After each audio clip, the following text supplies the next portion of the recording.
témoignages plus récents des élèves de l'époque, que l'enfant frappé d'hypothermie a manqué une amputation suite à cette punition. Ce rapport évoque une gifle donnée à un élève de 5e par un CPE. Il évoque aussi une professeure qui a été blessée lors d'une altercation avec des élèves. Il dit aussi, entre guillemets, le mot « méthode éducative d'un autre âge ». Il relève aussi le nombre de surveillants qui était insuffisant, l'établissement ayant pris l'habitude de demander à des élèves de jouer le rôle de surveillant, et souligne que ces jeunes gens, dépourvus d'un véritable statut, ne possèdent pas toujours l'expérience, la maîtrise et le recul suffisants pour assumer convenablement les tâches qui leur sont confiées.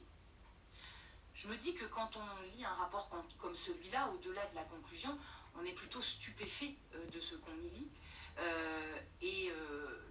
Ce que vous évoquez comme un rapport qui vous est transmis par le recteur comme sage, objectif et positif semble très loin des quelques témoignages qui sont malgré tout repris dans cette inspection. Quand vous le relisez aujourd'hui, est-ce que vous en avez une lecture différente ?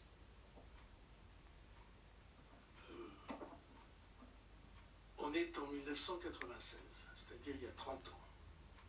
Est-ce qu'il y avait il y a 30 ans, dans les établissements, singulièrement ce type d'établissement-là, Bétarame, Garaison, ceux que vous avez cités, est-ce qu'il y avait des méthodes un peu rudes? Sûrement oui. Sûrement oui. Est-ce qu'aujourd'hui, elles seraient acceptées? Sûrement non. 95, il y a 30 ans. Je vais tout à l'heure répondre à une question sur l'organisation interne de Bétarame. Il y a 30 ans.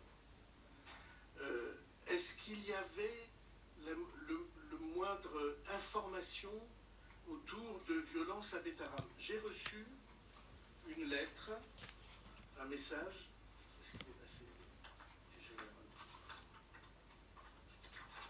Non, c'est pas ça.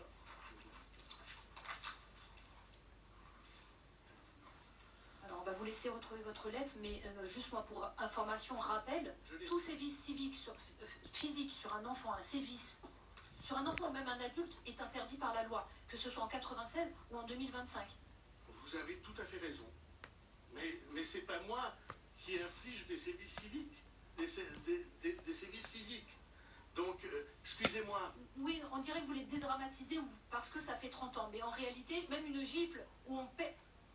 Voilà. Non, mais juste, mais de toute façon, vous l'avez dit. Bien sûr, ce n'était pas vous et vous les condamnez. C'est très bien.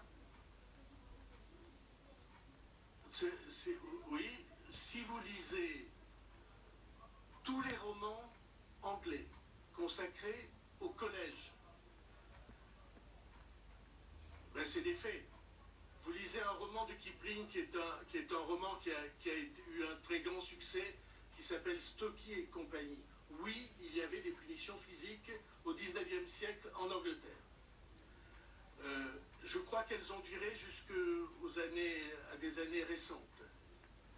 Est-ce qu'il y avait, mais c'est tout à fait anormal, mais est-ce que dans des dizaines d'établissements, il y avait ce genre de discipline rude, trop rude, dirons-nous aujourd'hui?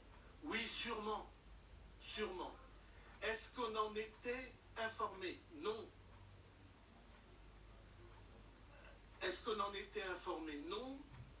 Et dans le rapport, le directeur indique qu'ils vont changer leur méthode. Moi, je vous lis le message que je cherchais, qui est d'un général de gendarmerie qui s'appelle Jean-Michel Vandenberg, général 3 étoiles, général division, qu'il m'a adressé le 13 février 2025.